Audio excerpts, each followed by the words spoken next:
I didn't build a nine-figure team by doing more. I built it by thinking bigger. See, most sales leaders try to grow through the grind, but scaling starts with how you see yourself and what you expect from your team. If your vision isn't 9 figures strong, your culture will settle for 6 every single time.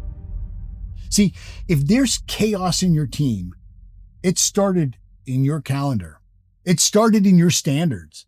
It started in your state of mind. You know, when you think about it, what's the difference between somebody who's a professional and somebody who does something as a hobby? I used to think, well, professionals get paid, but that's not true. People who do things as a hobby, they sell their hobby crafts. They make money too. You know what the difference is between somebody who's doing something at a low level as a hobby versus a professional? It's standards.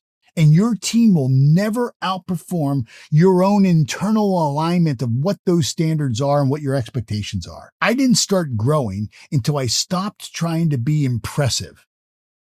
And I got honest about what I was tolerating, what I was avoiding, what I was pretending not to see in my own leadership. See, when I simplified my structure, my confidence returned. And with it, so did my performance. My entire team's performance. See, clarity doesn't slow momentum, it multiplies it. Every sales call reflects the environment it came from. If the team is overwhelmed, reactive, or unsure, it's because their leadership hasn't anchored them in certainty.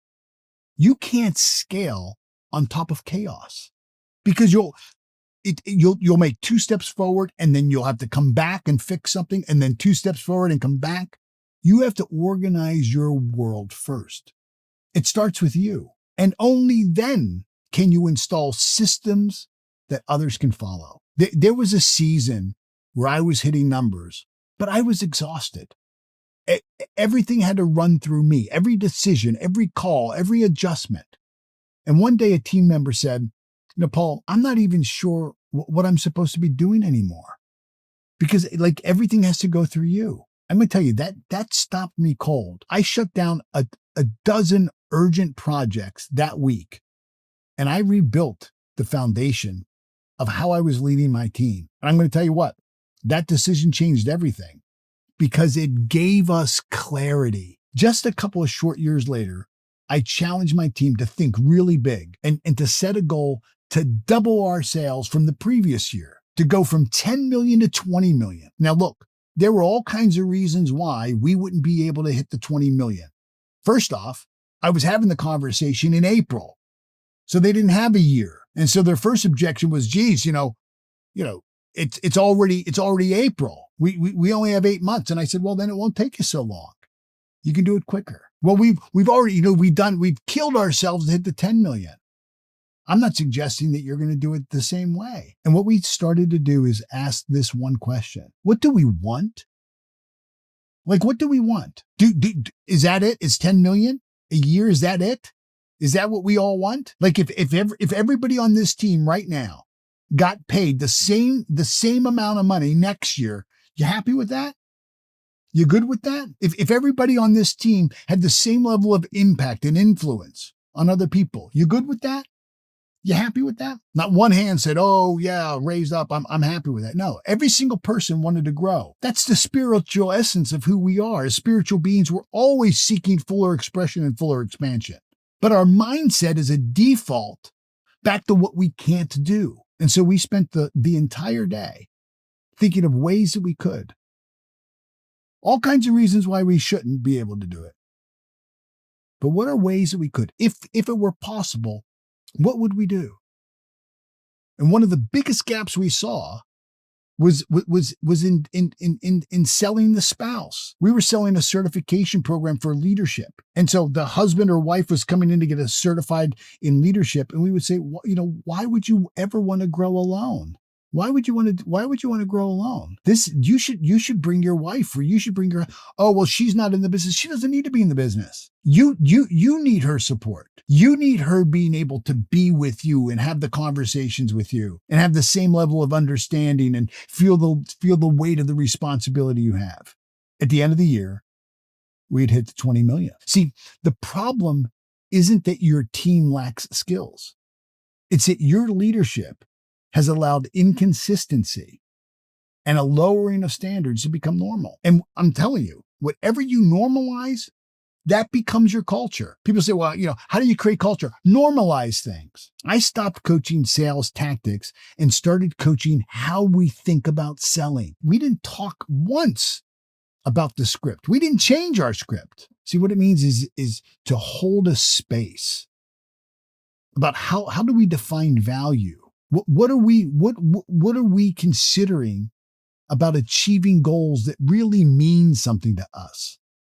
What's the consideration of that? When I raised my standards and made those standards non-negotiable, the performers stayed and they rose to that challenge. I'm not suggesting that everybody at the $10 million meeting was at the $20 million party, because they weren't. The pretenders, the unbelievers, they filtered themselves out. Strategies change. They have to change. Markets shift. That's the cyclical part. But see, standards create identity. And once your team has an identity, they don't need to be pushed. They show up activated. I didn't have to rally the troops. I didn't have to give them a pep talk every single day. Elite teams aren't built by protecting their feelings. Elite performers, peak performers, they're not worried about you hurting their feelings. They want to have tough conversations. They want to be challenged. They want to be in an environment conducive to change, and they know change means pressure. They know change means uncomfortable. See, elite teams are built by protecting the mission and culture and standards. And in doing that, you created an environment where the right people thrive, the wrong people leave, and the best people join you, because everybody wants to be part of a winning team. I once had a top producing team member who was wildly inconsistent and constantly, cutting corners. And I let it go for way too long. When I finally sat him down, I said, look, I'd rather lose your revenue than lose this culture. He was gone the next day. And yep, you know what? Performance dipped. But by the end of the quarter, the team had shattered every single target. We didn't need more tactics. We didn't need more tolerance of lower standards. We needed the standard to mean something again. Now look, before I go any further, I want you to pause and I want you to download the Sales Energy Assessment. Sales Energy Assessment. And I created it for you. Everything I've taught so far about internal order, about holding the standard, about creating a culture that runs without micromanagement, none of that works if you're operating from this wrong frequency, this wrong mindset. Sales isn't about creating more pressure on the prospect or your team. It's about clarity and certainty. And that starts with you.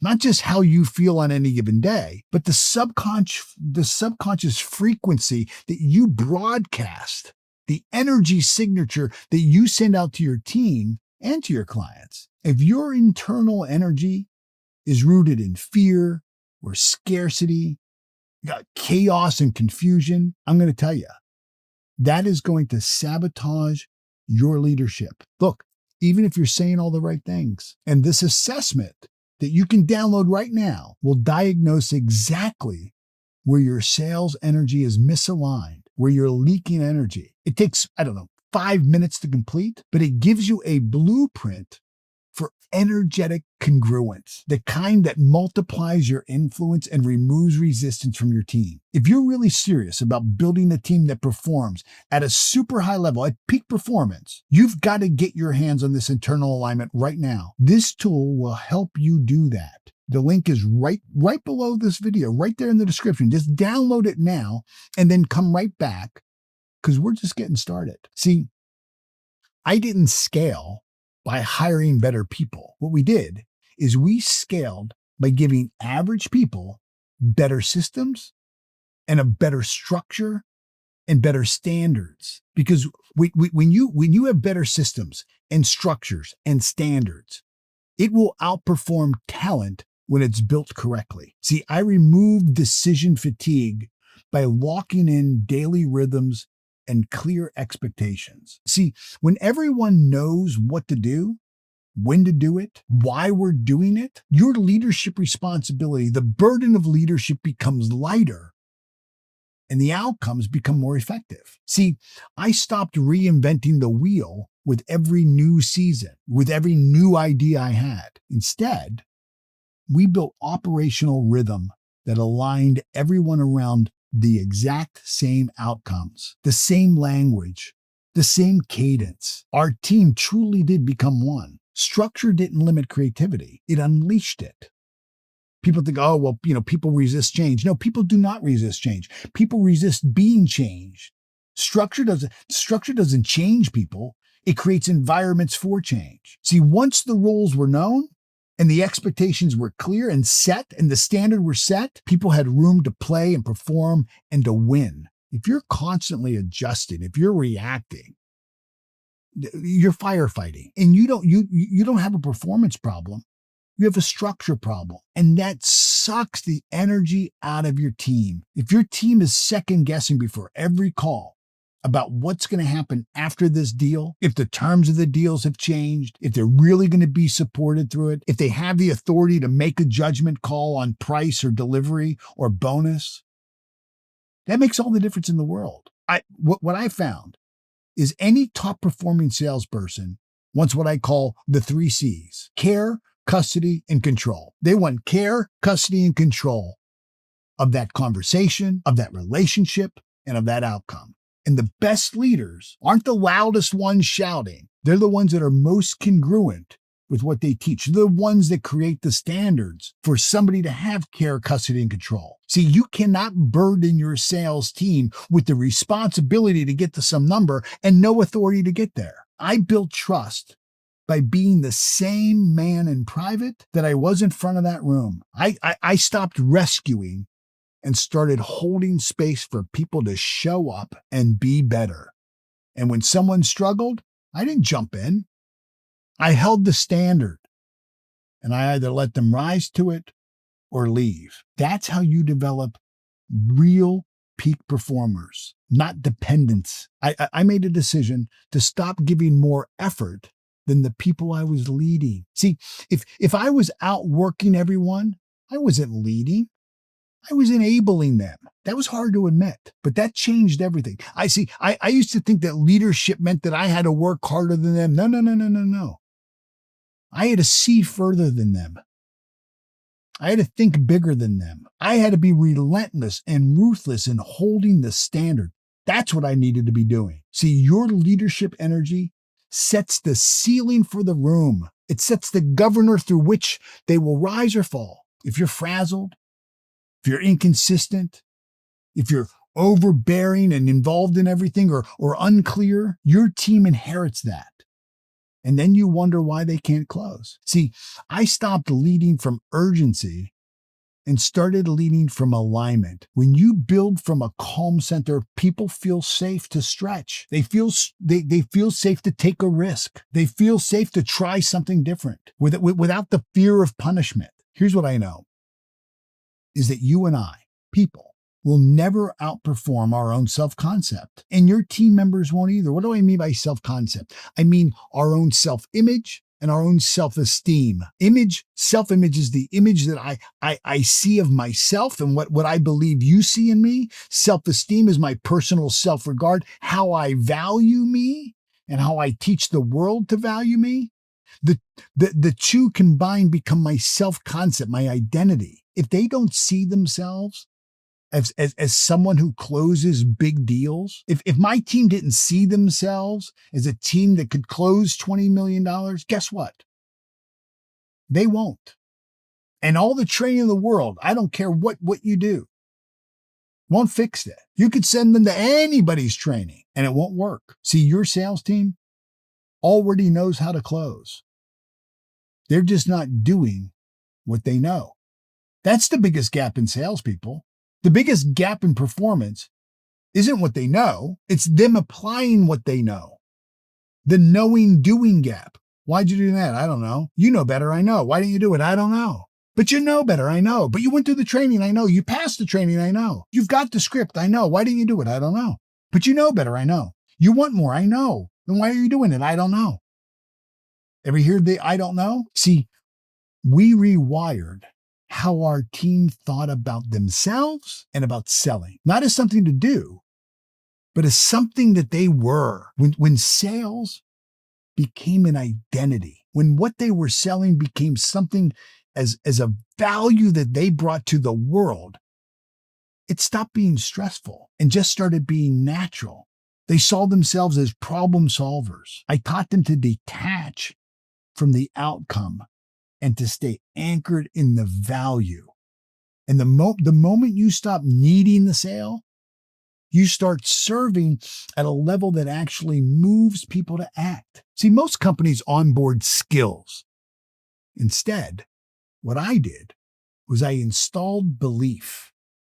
And that single shift created faster growth, longer retention, and a deeper culture than any incentive plan ever could. We had top performers from every one of our competitors. Every single one of our competitors' top performers tried to join our team. See, if you want to build a 9-figure team, an 8, 7, 6-figure team, stop asking how much they're selling and start asking who they're becoming. See, that's the real scoreboard. What's their personal growth plan? What's the standard that they're raising today? See, you don't scale a sales team by working harder. You scale by thinking clearer and bigger. This isn't about personalities. It's about principles. It's not about trying harder. It's about leading better. See, you're not just building revenue. You're building people. If you're in a leadership role, that's the number one thing you do is you build people. And when your team becomes a reflection of your clarity, of your conviction, of your culture, of your standards, 9 figures is just the beginning. Before you click away, let me remind you, if you haven't downloaded the Sales Energy Assessment, do it now because you can't scale chaos. You can't lead well when your own energy is incongruent with what you say you want. This isn't about hype. It's about alignment. And that alignment starts with awareness. All transformation starts with awareness. You can't fix that which you don't know is broken. If you want your team to rise to the level of your vision, you need to start by getting honest about the frequency that you're operating from. And the Sales Energy Assessment will show you how to do that. Once you've downloaded it, go and watch the next video called Sales Training Video Sales Mindset. That's where I show you how to lead sales conversations from certainty, not fear. If this video was about building the environment and culture, that one is about who you are inside. Download the guide, watch the next one. I'll see you in the next video.